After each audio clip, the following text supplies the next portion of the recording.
Because it's like, if everybody's not trying to eat, then everybody gonna starve. There was one dude I almost had to fight because he was standing next to our tour bus waiting on her to get out.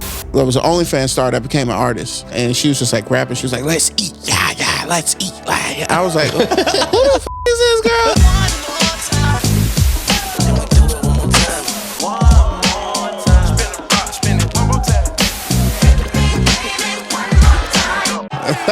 Fuck LA. I ain't gonna say fuck LA, but it's just like, it's just like not a vibe for me, Yeah. So, what was your experience living out there? It was a lot of work. It was a lot of like hustle. That's what I liked about it though. It was just like a lot of like. Everyone's moving. Everybody's moving. Everybody's trying to do sessions. Everybody's trying to, do something. You know what I'm saying? Nobody's trying to be idle. So that's why I really like being out there. There's so much idle shit happening in Atlanta sometimes. I'm not going to lie. There's some people just there's a lot of people not doing shit, bro. Yeah. Sometimes I'm like, damn, we are on our grind compared to the average Joe out here, bro. Yeah. Sure. And that's why it's like, that's what I like about like being in Atlanta though, because the people that I know that's on their hustle, like I'm close with. Oh, yeah. All the big dogs, like I know that's out here getting it, like I'm close with. Like, the hustlers find each other. Exactly. Bro, exactly. And the music industry will beat you up. So if you don't have those hustlers around you that are keeping you motivated and inspired, man, it would be so easy to just fall over and quit. I don't know. I mean, at least from my perspective, like this shit is not for the faint of heart. Because it's like, if everybody's not trying to eat, then everybody gonna starve. Ooh, that's a bar. Early bars. We got early bars. Welcome to the One More Time podcast. We got Ernest Ford in the building. E4, y'all. That was such a fire way to start the episode. E4 stands for early Ford. Yeah. Oh my God. But yeah, so you're fresh off tour with TiaCorine. Shout out Tia one time real quick though. Yeah, shout out to my sis, man. Yeah. I mean, what is y'all's relationship like? Yeah, it's my sister. Like literally, no, like dead ass. Like I ain't never like had an artist that like we've been through so much that like I can call her family. Like I will do anything for that girl. She knows it too. That's why I like love about it, because it's like she knows that like if she could push me to do something, then I'll do it for her, and then she'll be like, see, I told you. And I love that. And I love that because it like makes me a better, manager. It makes me a better person. It makes me better in my career. So do you think that like family type relationship like has to be the relationship between artist and manager, or can it work when it's like strictly professional, like we're business colleagues, right? I mean, yeah, but it's like really if you want it to work in a business sense, like it could be all business, like trust me, but I just feel like there has to be some type of like, I don't know, relationship there. There has to be some type of like camaraderie. If not, then it's like it's just gonna be dead. Yeah, because for me, I mean, the stories we've heard from a lot of managers on here is like you get dragged into all things personal. Yeah. All things. And that's why it's like you're not just like a manager. Like a lot of people say, you're gonna hear it over and over. You're a therapist. You might be an assistant. You might be a hairstylist. You might be a style. You know what I'm saying? You might do anything. So you can do anything at any moment. But the fact that I, generally have a passion to work with Tia, that's what motivates me to do anything for her. You know what I'm saying? What's like the most random role you've played? Hairstylist was a good one. I was wondering if that was like a real one. That I mean, I can't really say for Tia because Tia's always on point. She always makes sure that she's good. But it's like in the past, I have done like a hairstylist way back, going back to like when I was in Chattanooga. It was like being like a babysitter. Oh, like because she's a mom. No, it wasn't with Tia. It was with somebody else. I can't say who it was, but it was like. Who would you say was from Chattanooga? Isaiah Rashad. Yeah, well, it wasn't Isaiah Rashad, was it? Oh, no, it wasn't Isaiah. It wasn't Zay, bro. Zay would trust me with his kid. Zay would be, but why Zay not? Would trust me. What would you do to Zay's kids? It wouldn't even be like that. Zay would just, like, Zay's really, like, to himself and very just, like, protective of him and his own, you know what I'm saying? So it's like, if I'm smoking weed by his kids, he gonna be like, yo, like, you know what I'm saying? Like, you're fired. Yeah, like, what are you doing, bro? All right, like, I know who not to let babysit my kids. You know what I'm saying? Yeah, because he's not getting the call. He has other talents. Yeah, I will smoke. Yeah, Ernest, the pizza was supposed to be for the kids. You know what I'm not saying? Not for you after you're blunt, bro. Hey, you ate all of their Lunchables? Yeah. Hey, you didn't have no per diem, so I'm gonna eat that shit. You know what I'm saying? Like, oh my God. So what was your favorite part of this last tour with Tia? My favorite part was really just like seeing Tia like feel like the energy of the like the audience. So it's really just like there was like a few songs like she performed Shimon, she performed Paris Hilton, she performed like some of the songs off her project and like Bonnet, and like she would hear the crowd screaming to her back, and I would see her face just like light up. It'd be like Yeah. Like I don't know. It's just a feeling that, and when I saw her do that, I should be like, you know, like going with it, like, oh, I see you. You know, and those were like the best. That's like the best moments I've had on tours. Is just like see her, see Manny. You know, shout out to Manny, Manny Ill. He was her DJ for the tour. Just seeing them interact with each other on that tour was just like crazy. I'm just realizing she has a thing with naming songs after people. Young Jock. Yeah, Paris Hilton, Avril Lavigne. Yeah. What else? Shit. There's a few, I think. That's a lot. Damn, that was a throwback. But yeah, I mean, sometimes, most of the time, it's just like what pops in her head. When it happened with Paris Hilton, and she's like a fan. Like she used to love Paris Hilton back in the day. Oh. Like her fashion, her brand, like she loved all of that. So she, you know, pay homage to the song. You know what I'm saying? And just, you know. Yeah, what's up with the 34? Oh, that's What's that? that's Winston-Salem. It's like a hood at Winston-Salem. Like, Oh. yeah. She don't even let me throw up 3-4. Like if I threw it up right now and she saw this interview, she'd be like, yeah. Oh my God. Okay, now I Yeah, know. yeah. I went to UNC Chapel Hill, and so a lot of kids were from Winston-Salem, North Carolina, you know, that went there, and they called it the Trefo. Yep, Trefo. It's just clicking for you. Shit, bro. Yeah. My mind is firing. How many right years now. later Dude, did it I'm take? old, all right? College was a long time ago, I guys. know. So, you know, you were doing tour management, you know, and kind of day-to-day management, obviously then. So what's like the most important job of a tour manager? It's kind of, that's like a complex question because it's like either it's like the person who's like the tour, like I could say my position, I could say the DJ position because, you know, controlling the crowd, making sure they're basically the music director. They're making sure like, you know, the running schedule happens with the openers, you know, your artist, whatever you're doing, you know what I'm saying? So it's like that could be a hard job. Being a merch person, you know, it's also been really hard as well. Shout out to Ye. She'll be happy I shout her out on this because Bro, I love how he's like justifying that he's about to say that tour manager is the most important job. He's like, I mean, like the DJ is like extremely important, like the merch person extremely important. But listen, but like the tour manager, bro. no, I mean everything is like really important. Like, cause I seen what everybody did. Like even the hairstylist. Like even, I'm gonna keep shouting out people because Ashley. Yeah. No, I'm sorry. Like Ashley, these people did like a great job. Like Ashley, Ashley deserves the shout out. Yeah, Ashley. Like Tia's hair looks phenomenal. Yeah, it's like at Lush just Spot, saying. whatever, you know. But yeah, she like made sure that her hair was on point. She did hair on a bumpy tour bus. She was also like an assistant. She helped me out when I needed her. Like all these people did that. Like Jada, like, you know, Farron, like her creative director. Like everybody had a crucial position.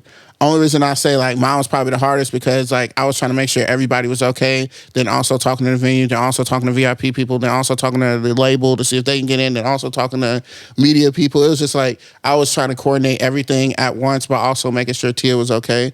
So that's why I was just like, I consider my position to be like, if I wasn't there, I feel like it would have been a lot. But stressful. Okay, well, it would have crashed and burned without Ernest. No, absolutely. I mean, I've done. Tia probably would have took it, man. Tia's such a boss that she probably would have took it and ran with it, been like, I can do it. You know what I'm saying? She does seem like a bulldog. No, she's a boss. That's really what it is. She's the nicest person in the world, trust me, but it's like she understands her business and she understands her career. And everybody that's in music, that's an artist, needs to understand that to move forward. Well, and all the stars do. Exactly. All the people that operate at the actual highest level, At that from what level, I've dude. seen, Yeah.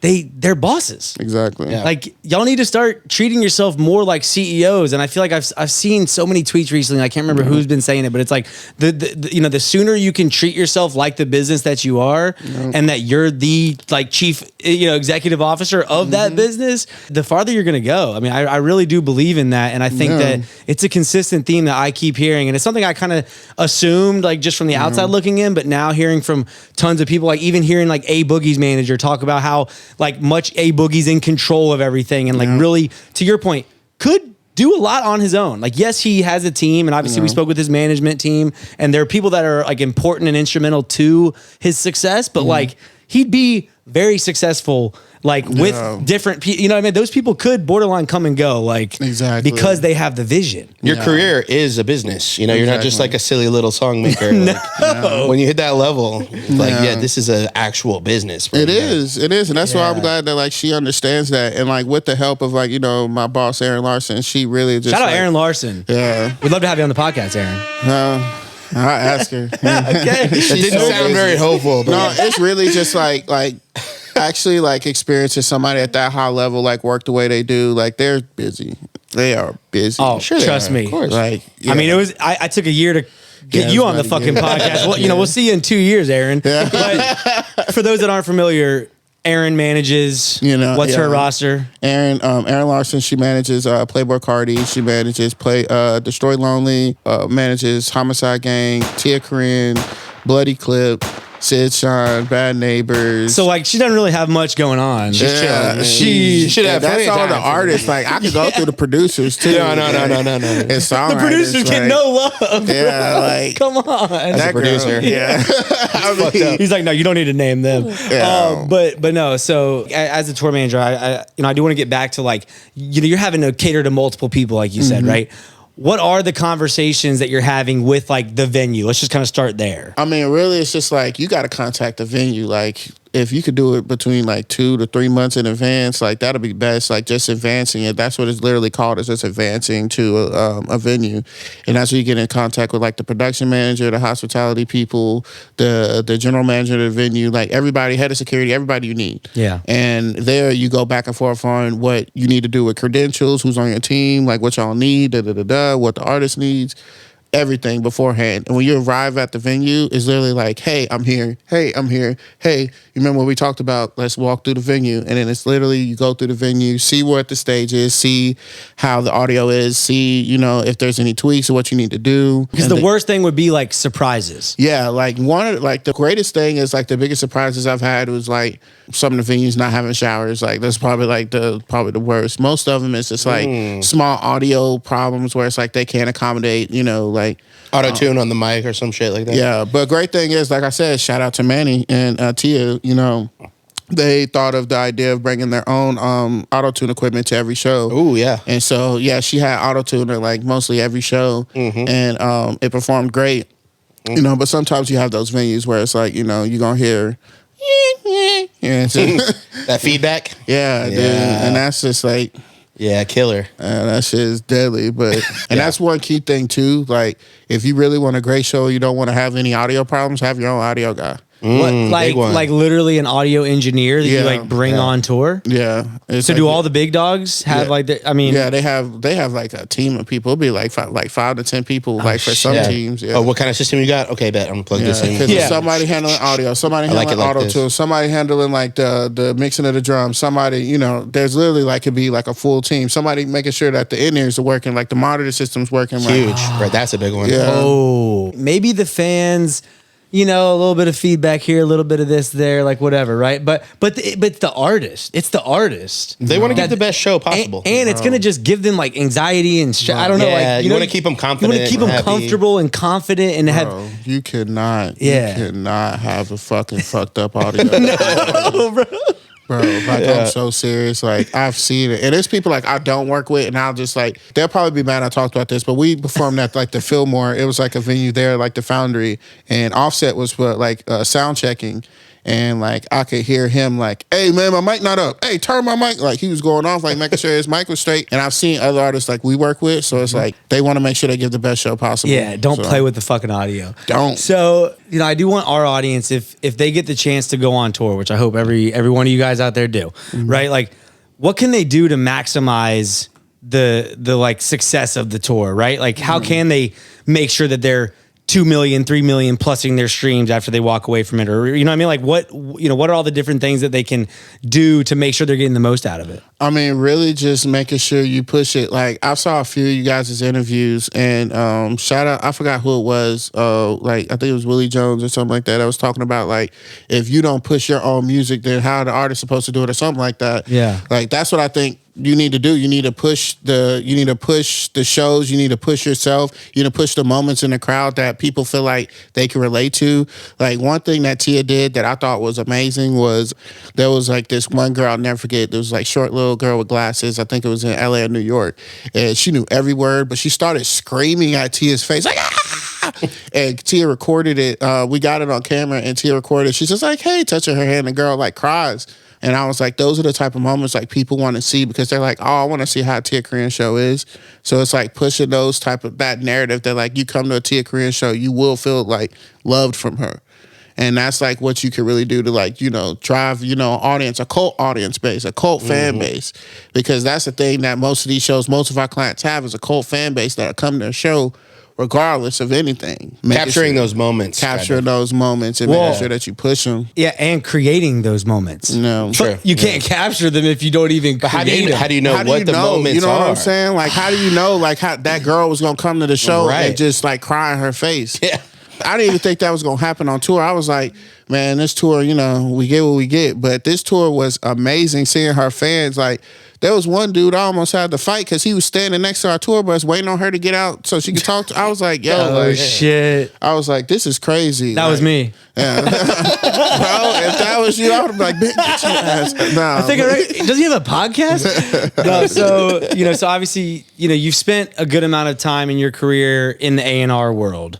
So I just, we've had a lot of A&Rs on here, and it's a very there's like 50 types of them. First of all, there's all these different types, and everyone has their different. Yeah, you want me to break that down? Everyone has their different. Yes, okay. So like just the data A&Rs, the in studio. Let's just level set with what your definition of A&R is. I mean, it just depends because, like you said, there's different levels of A&R. There's A&Rs that are scouts. There's A&Rs that are research A&Rs. There's A&Rs that are like, I consider the people that run sessions all the time pub A&Rs because those are people that's actually trying to get hit records. But pub A&Rs. Yeah, that's a new one. Have we heard that one? They're just trying to get 5 points at a time. You know what I'm saying? Like, they put together the record, they get it. So, for real though, they're just trying to make it. You know what I'm saying? That could be us. But it's like the people that's actually trying to get the records together and trying to make the hits and actually down to make edits and stuff. I consider them pub A&Rs, but they're regular A&Rs too, like regular A&R managers. But it's like different levels. I consider those like A&R managers too. But then there's people that just like are dot connectors. You know what I'm saying? They're like, oh yeah, you should meet this person. You should meet this person.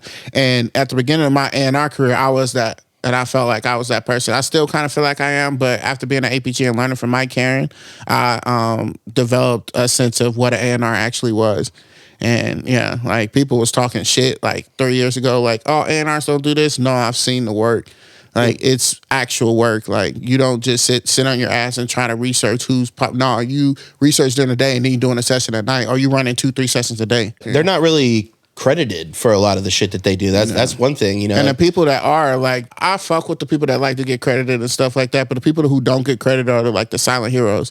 Those are the people that are really getting together the records that y'all listen to every day. Meezy just shouted out Jen, who's the epic A&R, I guess, for Savage. Yeah. And he was on Ray's podcast. And shout out Meezy, shout out Meezy, who said he would come on our podcast at the Cheetah Strip Club to you, but he did tell me that. Hey fam, you need to come on the podcast. Let's go, Meezy. Like, you shout out Stone Mountain all the time. You love the Mound. Yeah, we are shooting this in the Mound right now. We're sitting on the mountain. Where are you? No, but so much granite. But no, so he literally said that like Jen is so low key. I mean, of course, Savage gets a lot of credit, but he was giving a ton of credit for Savage's evolution from like what everyone thought was going to be this just like another street rapper in Atlanta to like this dude's making classic a lot. Like, I am greater than I was or whatever. Exactly. Yeah. Like, he said that was like the breaking point, and that was like all Jen putting those plays together. Yeah, but that's like an A&R that's like also, like I said, it's more like the pub A&Rs, but A&R manager that has that little bit of pub A&R, that little bit of scout, that little bit of, those are the A&Rs that come to like seeing director A&Rs or VP of A&Rs because they know every section of A&R. When it comes to somebody like you said, at 21 Savage, like that was artist development. Like, that like, if you tell like, hey yo, like you should do this pop song with like Dua Lipa or something like that, hood nigga be like, who the fuck is that? I don't want to do that. But Meezy, but if you trust them, like told him like, hey, you do this, it's gonna pop off. And look, he did most of the stuff that they gave to him, and look at him. Yeah. Going crazy. He was open to it. Exactly. I think that's huge. A lot of up-and-coming artists are, I'm going to say that. Not thinking you have all the answers. There's people that do this. It goes at that. Yeah, I keep going back to this dude because I liked his podcast, Willie Jones. He said the same thing. Shout out Willie Joe. Yeah, Willie Joe. He said this. He said artists like act like they have a fan base that they don't have yet. Yes.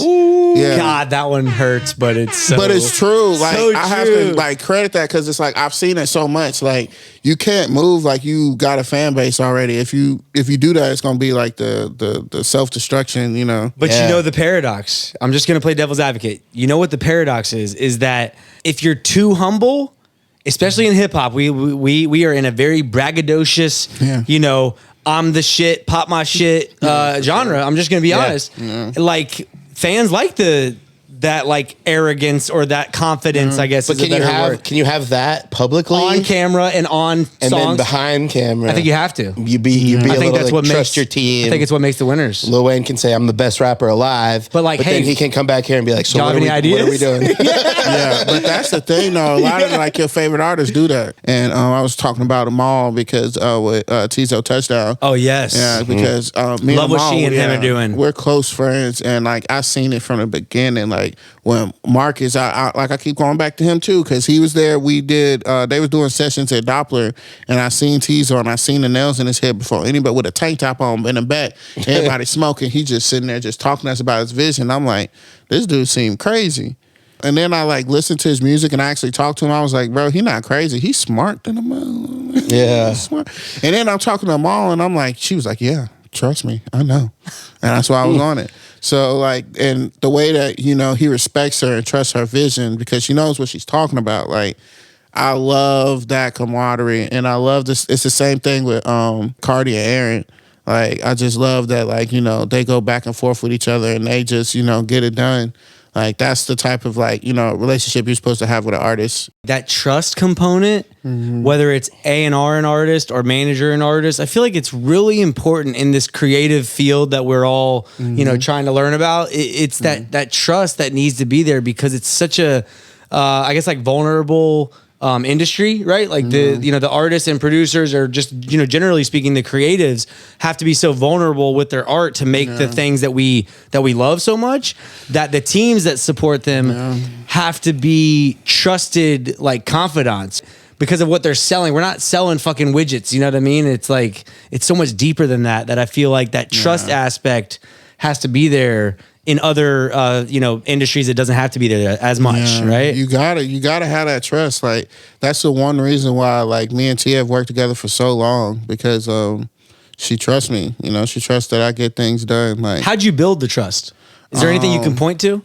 I built it because like I was doing stuff for her and I didn't like, I just wanted to see her shine. You know what I'm saying? Like I broke my back to make sure that she was like taken care of for some stuff and I didn't want anything in return. And still to this day, like I just want to see her win. That's huge. And that's why I keep saying like I only work with people that I want to see win. That's why I work with Aaron. That's why I work with Status. That's why I work with the people we work with now because I trust all them. I mean, this is shit that just in general, everyone thinks that the music industry comes with like certain riches and, you know, fame and money, et cetera. And like, maybe it can, whatever. Probably it doesn't for the majority. But like, I feel like if you don't do this shit out of the love and the, you know, wanting the people that you're working with to succeed, I feel like you're in like the wrong space. Yeah, you're fighting a losing battle. Yeah. Sure. Like, and that goes on the creative side and the business side, I would say. You know what I mean? And we were all music, you know, lovers first. We were fans first. If you're not passionate about, like, you know, the people you work with and what you're doing, then it's like you don't need to be doing it. Literally, like, the passion of doing this shit is the only reason, you know. Absolutely. Yeah, so I know your last stint was at, you know, APG. Yeah. And that's when you were in LA. Who was the first artist that you like officially signed as your direct like A&R? Yeah, the first artist I signed was Blood Nymph. Shout out to my girl Kaya. Let's go. Man, Bro, everyone pause the episode right now and go look up Blood Nymph just so you have some context. BLUDNYMPH. Yeah, she's an actual nymph according to her Spotify profile. I don't know. That's the entire bio. It's all her bio She'd says. be mad as hell. She has a whole like bio, like a whole rundown. She'd be like, I'm a mystical from another planet. She's from planet Andromeda. That should be the Spotify bio. It should be. And how'd you discover her? I was really like doing like A&R research and I found her off this Big on the Internet playlist. She only had like one song that was playlisted and it was on that one playlist. I heard it and she was just like rapping. She was like, let's eat, yeah, let's eat. Yeah. I was like, who the fuck is this girl? Hey, let's see if you can keep up with the beat. And I was like, oh, who is this? So then I looked her up.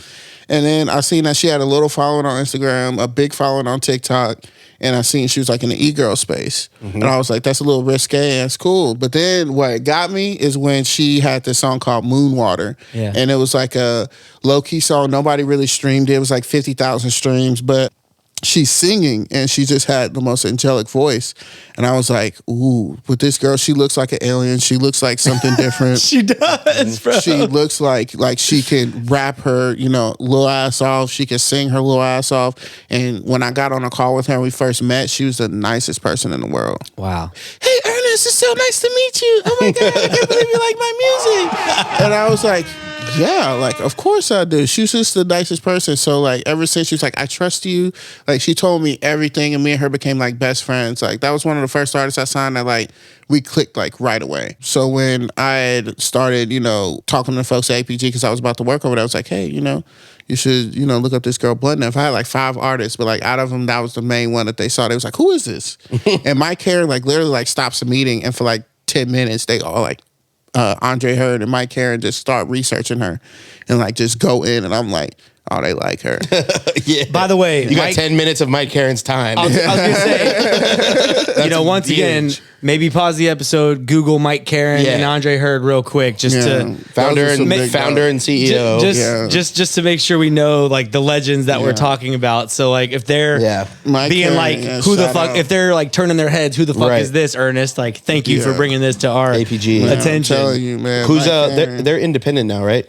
Yeah, they had separated from Atlantic like 5 to 7 years ago. He's gonna be mad that I don't know this, but like 5 to 7 years ago, they were with Atlantic. Yeah, they were with joint Atlantic. venture. Or? Yeah, it was a joint venture, and then he had separated and started APG. Just like 2.0 for them right now, which they're doing great. Yeah, the ceiling is higher now, baby. We're down on their own. Let's go. Yeah. So I mean, what were those conversations like though about like, just playing in that risque space, right? Because I'm assuming that was maybe like a new world. It was new because like we never really saw artists that like there was an OnlyFans star that became an artist, especially in like the pop space. So we were like scared that people wasn't going to be on it. But then Mike had the idea like, dude, people aren't going to be scared. They're going to love it. Yeah. Like people are going to love it. Like you need to feed into it. I was like, okay, let's do it. Like the branding and like she's got the pointy, she's got the elf ears. Yeah, she's elf. Yeah, she like, is that how she is off? Is she always that? I mean, yeah, but you ever seen her? No, she has like different like personas. Like there's Kaya, then there's Bluntness, then there's like we came up with like Young Grim, which is like her gremlin voice, like let's eat. Yeah. She has that little voice that we call her like, but she has like different. Yeah, but Kaya's like the girl where she have the like curly like. I always used to tell I was like, girl, you got like a little bit of black in you. Your hair look curly as hell. Like, she looked like a little mixed girl that's just like hard as hell. And I told her that, and she was like, I'm definitely white, but I appreciate it. But yeah, like she's just like this cool girl. She loves doing her spells. She loves her cats. She's just really just trying to, get her creative out. Like, because it's just always screaming to get out. That had to be so fun to like get super creative and like just how can we pull these different levers that are so non-traditional, right? It's like a street rapper is like it's a thing or whatever, but like EGirl, OF, it was literally like pop everything. star, and in the meetings will usually be like, hey, just shoot for the board, like literally just like create records and see if they stick. And we tried like so much different shit, but I'm glad that what she's doing now is like working for her because she got some like trap shit. Like really? Yeah, she got some like really like she got some shit that like if like any of the opium guys like ever decided to get on, like she would like it would be some like hard shit. Are you trying to make that play? I wish, but well, come on, bro. What's up, bro? Okay.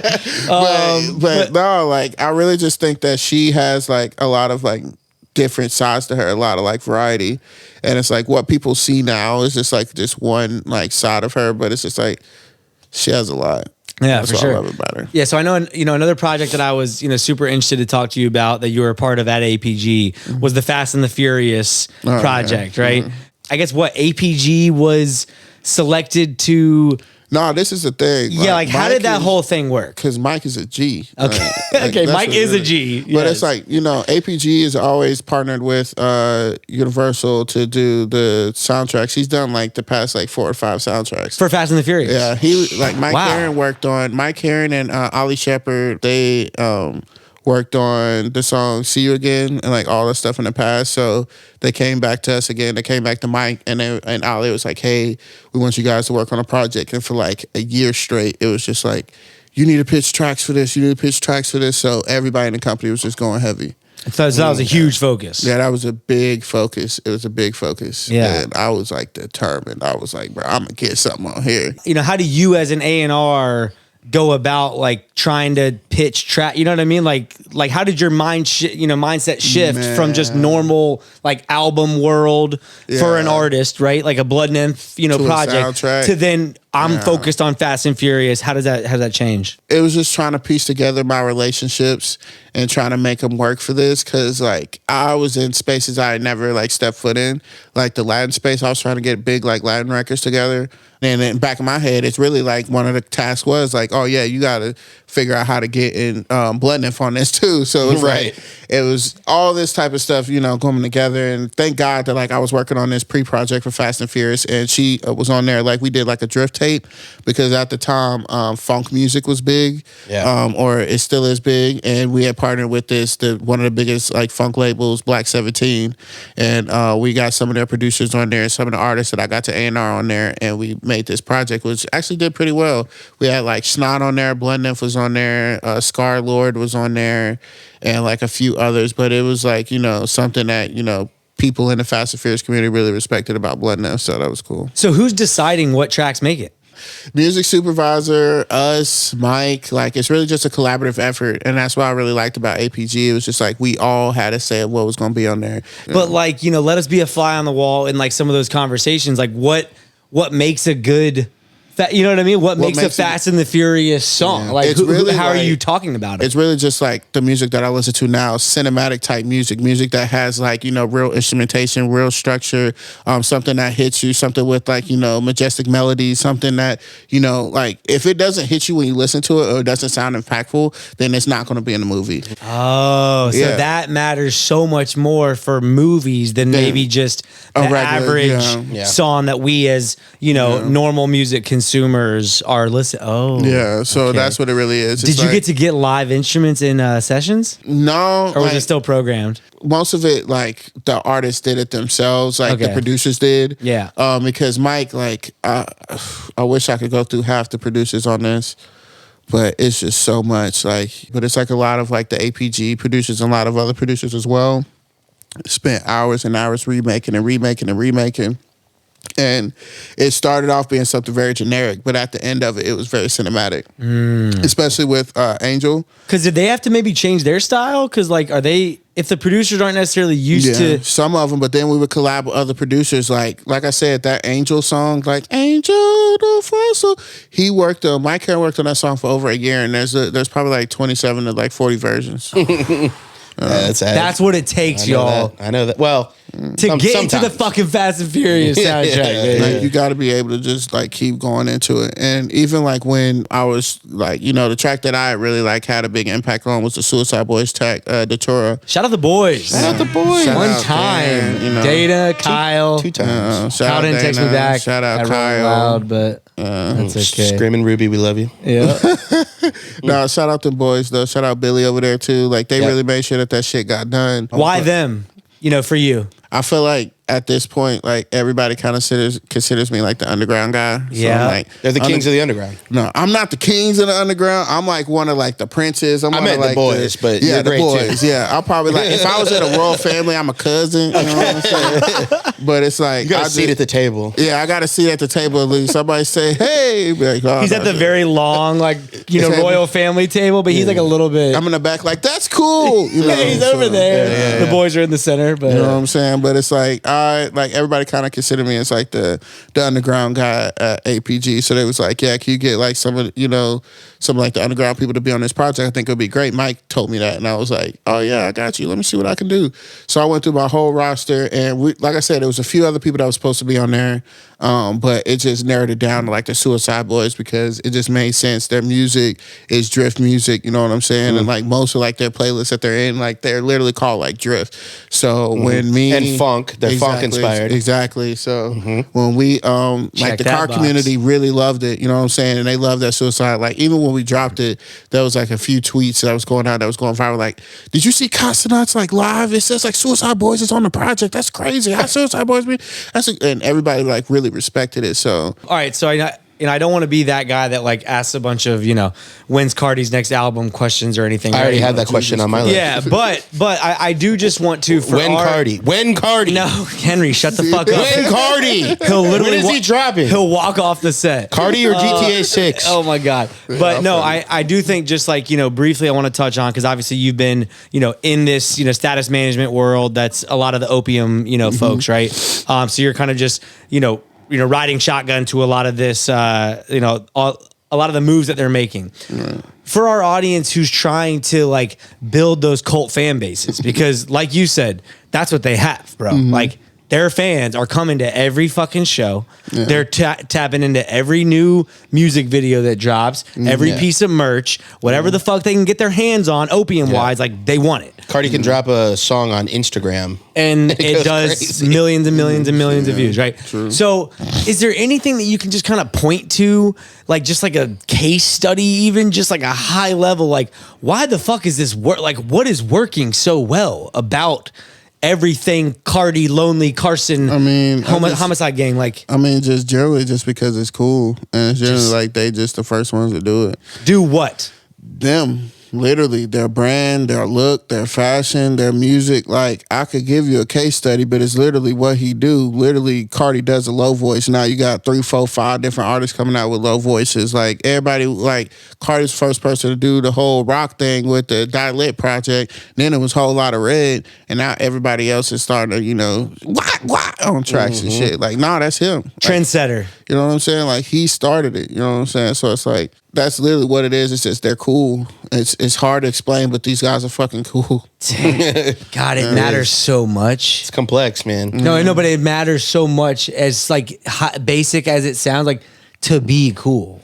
It's hard to. How do we help people? You like can't. You can't just be. Cool. But I do think like finding out what's cool about you. Right. That's something we talk about a lot that I'm a fan of. Is like maybe someone's not going to be able to, set some new fashion trend or whatever, right? But you can maybe try something new vocally, like to your point, the way he was recording on certain records. Yeah. That was a creative decision to try something. Yeah. So sometimes I like to, or I'm a little too much of like a look at what other people are doing or whatever, but like setting trends, bro, like not being afraid to try something new that like, they're either gonna love it or hate it. And in Carti's case, and like the whole opium like movement, they fucking love it. A lot of people love it. Visually though, like I feel like the only person who really like did that like recently in the past like year or two that like I could see, doing something different was Tizo. Like he did something different and nobody believed in it at first, but then when it took off, everybody was like, he's different. Even with his music, he's different.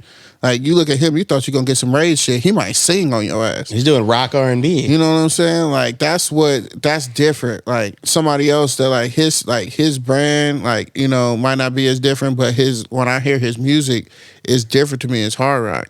Like people probably say it sounds the same as this and that, like same. Nah, like I actually heard his vocals. Like he like switched a lot of his shit up. Like he'll switch up a flow, switch up how he talk. Like that's different for me. I ain't really like heard that from a lot of new people. And if I have, like, I keep that shit to myself and they super low level. Like, you know what I'm saying? Like that's how it has to be nowadays. Cause these like everybody wants to be like everybody. And that's the downfall of everything. Something that like I never thought was as important maybe as I am now, just literally on this episode, real time realizing is important.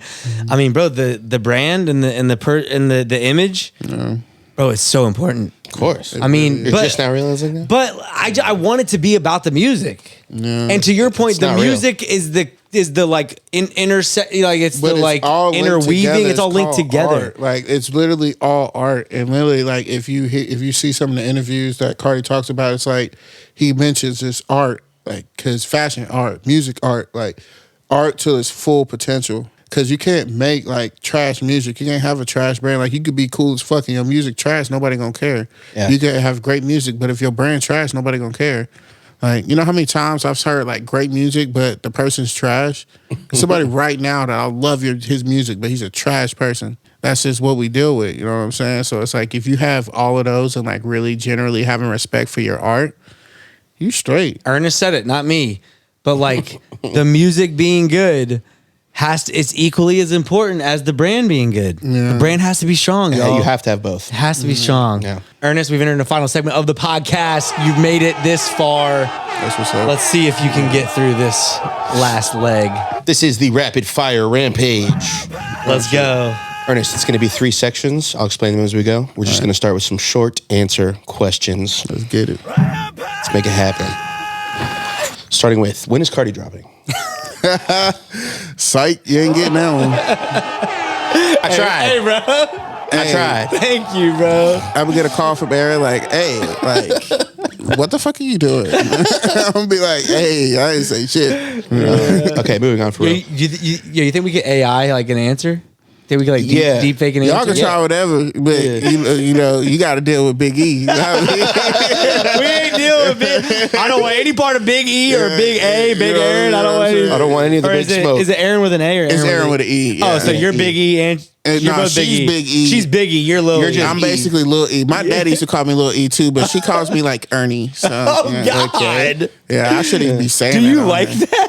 I mean, like What's I wrong said, with she's Ernie? like Ernie she's my sounds mentor. Hey, it's different because she's my something. mentor. She's my mentor, so it's like she's like my like mom for real. So it's like she called like my mom calls me by my middle name. Let's call her Big Sister. Yeah. I don't know if she wants. But also, she want mom. Does she want mom? I mean, with Aaron, I'll let her see this and see what's up. Okay, but like, all right, say both so we can edit one out. Say she's like my big sister. Say yeah, she's like my big sister. Okay, now say she's like she's like my mama for real. Okay. Like, just in case, so Aaron can choose. No, for real. We'll edit that down. Yeah. Yeah, she's watched Just, out you for know, me. So. yeah. Ernie, what are your top 3 boxes that an artist needs to check for you to want to work with them? Coolness. Yep. Yeah. Obviously, the music has to be good. It's not obvious. It's number 2 on this list. We're not just excluding. And I'm not gonna say like the numbers are high or they have high streams. I'm gonna say I see growth. Like I'm seeing your growth. Like you gradually. At any growing. level, it could be as long as they're. Like if I see you one week and you got like 5,000, and next week you got 10, you doing something right. You know what I'm saying? I love that. Yeah. Super good. Speaking of AI, Oh God. what is your quick take on AI in regards to the music industry? Have any thoughts? I don't give a fuck. That shit hard. Some of it is cool. Hey, I can't even say the songs I like because you know it's some politics shit. But it's like some of the songs I say I fuck with. Yeah. Like, I really don't care. I just think it's gonna be like it's fishy with the business part because I've like seen some of it. Yeah. But other than that, like hell yeah, Yeah. make good music. The fuck, I want it. It's so true. Yeah, Why would we not? like for real. Love it. Ernie, do you have one? Don't do it. You could call me Ernie, bro. That's a. It's cool. It's cool. Just I like it. I don't know, fam.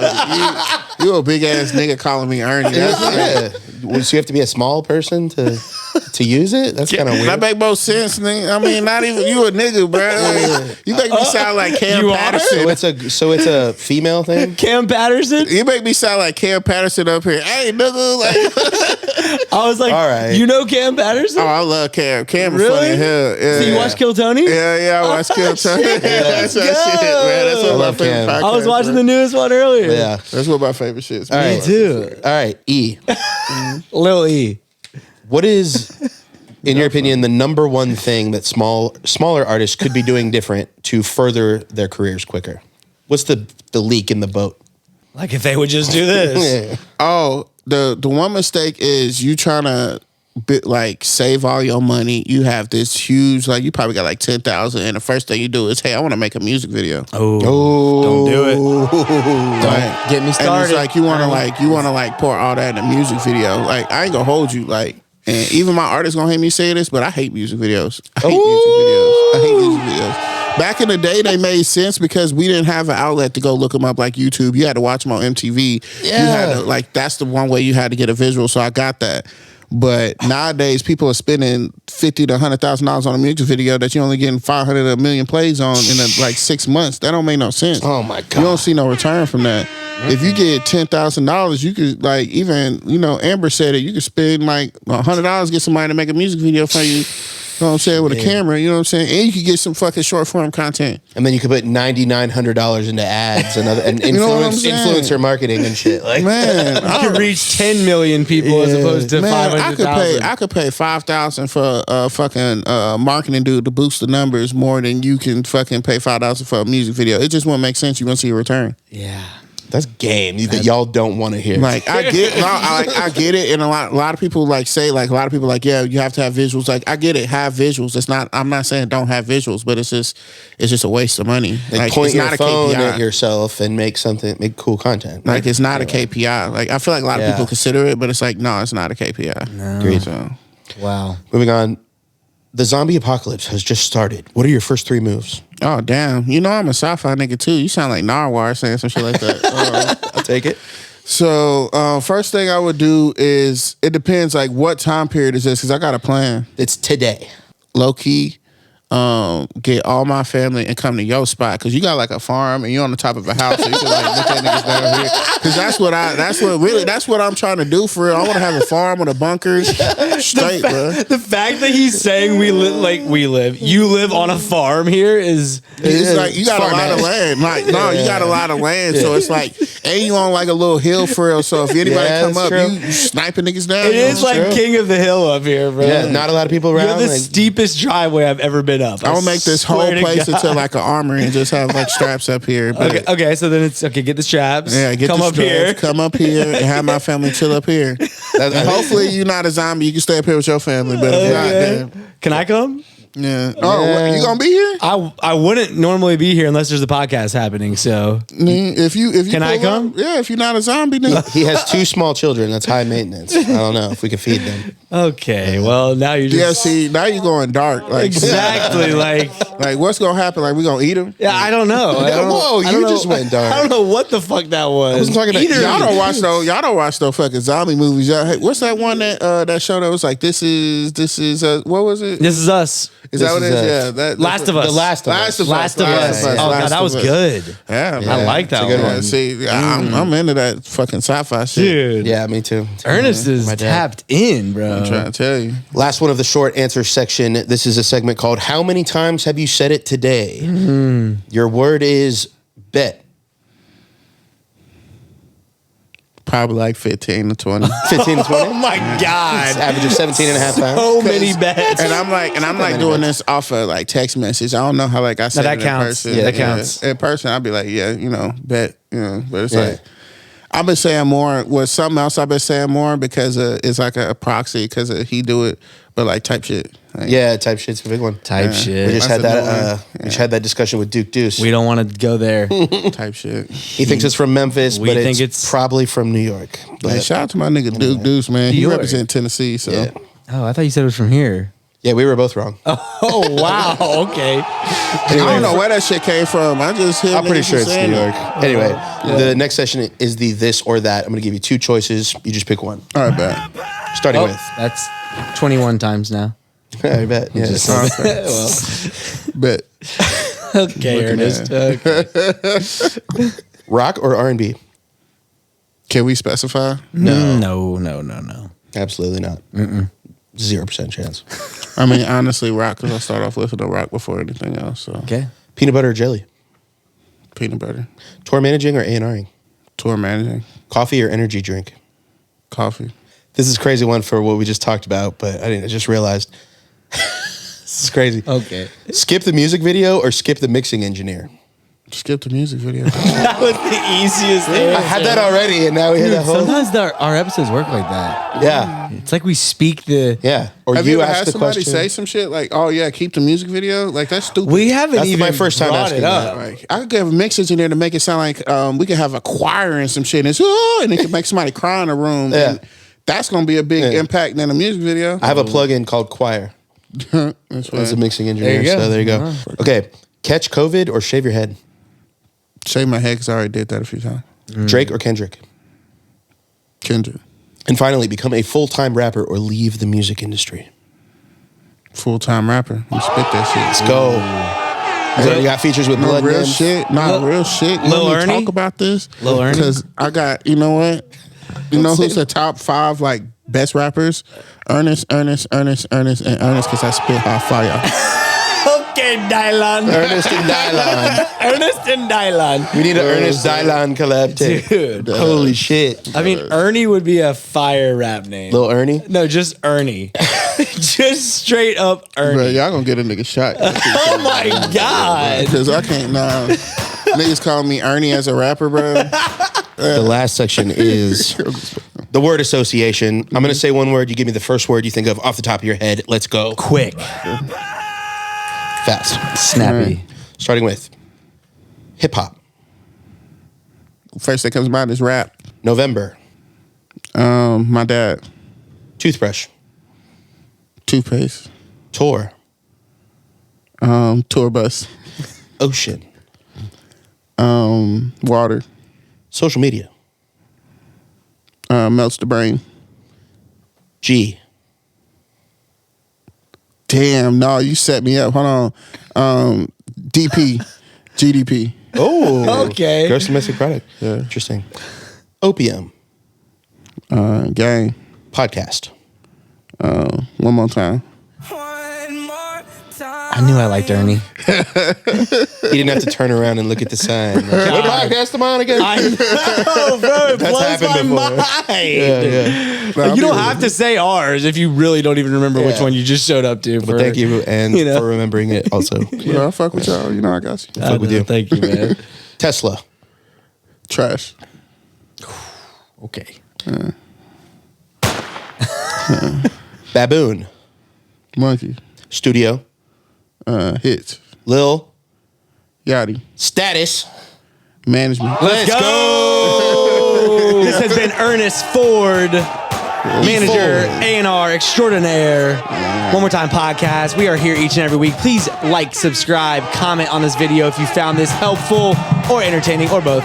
Follow us on Spotify Podcast. Follow us on Apple Podcast. Leave us a 5-star review. We're getting our 5-star reviews up, baby. Yeah, good shit. We are getting a couple of those. Let's go. Let's go, baby. Yeah. And Until this next is gonna week. get some more right here. Until next week, what are we doing? Getting out of here. Getting the fuck out of here. Peace. Pop that shit like one more time. They pop that one more time. Pop that shit like one more time. They pop that one more time.